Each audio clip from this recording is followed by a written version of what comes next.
ఈ యొక్క ప్రాంతానికి మేము ఒక శుభవార్త మీకు చెప్పడానికి వచ్చి ఉన్నాము. మంచి వార్త అనేది అందరికీ చెప్పడం చాలా మంచిది కాబట్టి అదొక శుభవార్త అనేది ఈ యొక్క ప్రాంతానికి మేము చెప్పి వచ్చి ఉన్నాము. ఈ యొక్క మాటల పైన అందరూ దృష్టి పెట్టాలని ముందుగా ఆశిస్తున్నాము. మన కుటుంబంలో ఎవరైనా సరే నశించిపోతే ఆ యొక్క వ్యక్తిని ఏదో విధంగా బాగు చేయాలని మనం కోరుకుంటాము. అదే విధంగా దేవాది దేవుడు యేసు ప్రభువు వారి భూమి మీదకి వచ్చి తన ప్రాణాన్ని పెట్టి సమస్త మానవుని రక్షించడానికి వచ్చారు దేవుడు. మానవుడు ఏం చేస్తున్నాడంటే ఈ లోకంలో తన దేహంతోనూ పాపం చేసి తన ఆత్మని నిత్య నరకానికి పంపించుకొని మనం చూస్తున్నాము. ఆ ఆత్మ నరకానికి వెళ్ళకుండా ఉండాలంటే యేసు ప్రభు వారిని నమ్ముకోవాలి.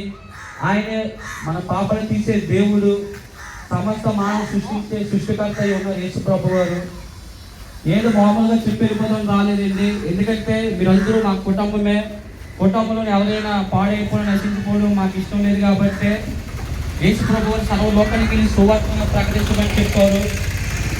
మనిషి పుడుతున్నాడు, చనిపోతున్నాడు. ఆ జీవితం కూడా 60 ఏళ్ళు 70 ఏళ్ళ జీవితమే. దానికి కూడా గ్యారెంటీ లేని జీవితం అది. ఆ జీవితం కూడా ఆత్మ నిత్యము జీవితం ఉంది కాబట్టి ఆత్మ నరకంకి వెళ్ళిపోతుంది కాబట్టి యేసు ప్రభువు వచ్చారు.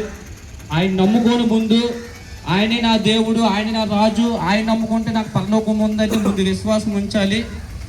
మనం ఒక ఉద్యోగం చేసినప్పుడు ఒక ఉద్యోగం పైన ఎలాగైతే విశ్వాసం ఉంచుతామో ఆ ఉద్యోగం అనేది సంపూర్ణంగా మన విజయం పొందుతున్నాం. అలాగే దేవాది దేవుడి పైన కూడా ప్రతి ఒక్కరు విశ్వాసం ఉంచితే మనకి పరలోకాన్ని ఇస్తానంటున్నారు దేవుడు.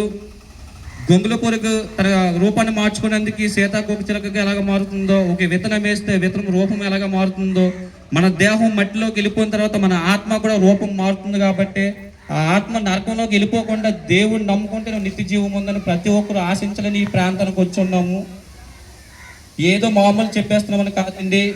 యేసు ప్రభు వారు ఏదో హిందీ దేవుడు బ్రిటిష్ దేవుడు అంటారు కానీ ప్రపంచ మానవ సృష్టించేందుకు భూమి మీదకి వచ్చారు, ప్రాణం పెట్టారు యేసు ప్రభు వారు. ఆయన నమ్ముకుంటేనే నిత్య జీవం ఉంది. ఏదో దేవుడు నమ్ముకుంటే మీ కష్టాలు మీ ఇబ్బందులు పోతాయని కాదు కానీ మనం ఎవరము అసలు 60 ఏళ్ళు 70 ఏళ్ళ జీవితం మనకి ఎందుకు ఇవ్వాలి? ఉదయం ఎలాగవుతుంది, రాత్రి ఎలాగవుతుంది, ఈ కాలాలు ఎలా మారుతున్నాయి. ఎండాకాలం అంటే ఎండాకాలం, వర్షాకాలం అంటే వర్షాకాలం, మన శీతాకాలం అంటే శీతాకాలం. ఫలాలు వస్తున్నాయి, మనకి ప్రతి కాలానికి ఫలాలు వస్తున్నాయి. ఇవన్నీ ఎవరిస్తున్నారు? ఆయనే దేవుడు, యేసు ప్రభువే ఉన్నారు. సమస్త మానవ సృష్టించేందుకు వచ్చారు. ప్రతి ఒక్కరు ఈ మైక్ ద్వారా ఎంతమంది అయితే వింటున్నారో ప్రతి ఒక్కరు ఈ మాట పైన ఆలోచించాలని కోరుకుంటున్నామండి. యేసు ప్రభువుని నమ్ముకుంటే ఏదో వచ్చేస్తుందని కాదు కానీ మనం చనిపోయిన తర్వాత మరొక జీవితం ఉందండి. ప్రతి ఒక్కరు ఆలోచన చేయవలసిందిగా కోరుతున్నాను. మనం చనిపోయిన తర్వాత ఇంకో జీవితం ఉంది. ఆ ఉదాహరణగా దేవుడు కొన్ని చూపించారు. విత్తనం వేస్తే ఎలాగైతే మొలకెత్తుందో, గొంగళపూడి తన రూపాన్ని ఎలా మార్చుకుంటుందో సీతాకోక చిలకగా మన దేహం కూడా చనిపోయిన తర్వాత ఆత్మ జీవితం ఉంది. కాబట్టి యేసు ప్రభువుని నమ్ముకోవాలి.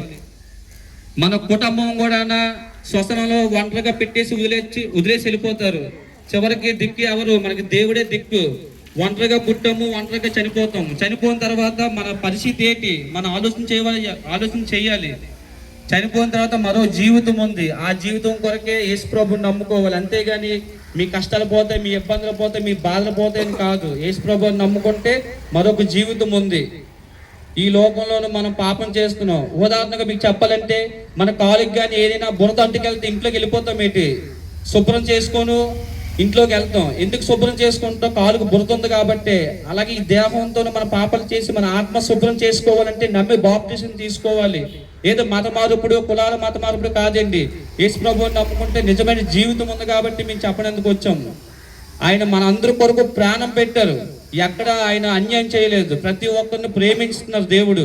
శత్రువుని కూడా నిన్ను వాళ్ళు నీ పొరుగుని ప్రేమించమని చెప్పింది యేసు ప్రభువు వారు. కుడి చెంప మీద కొడితే ఎడ చెంప చెప్పమని చెప్పారు దేవుడు.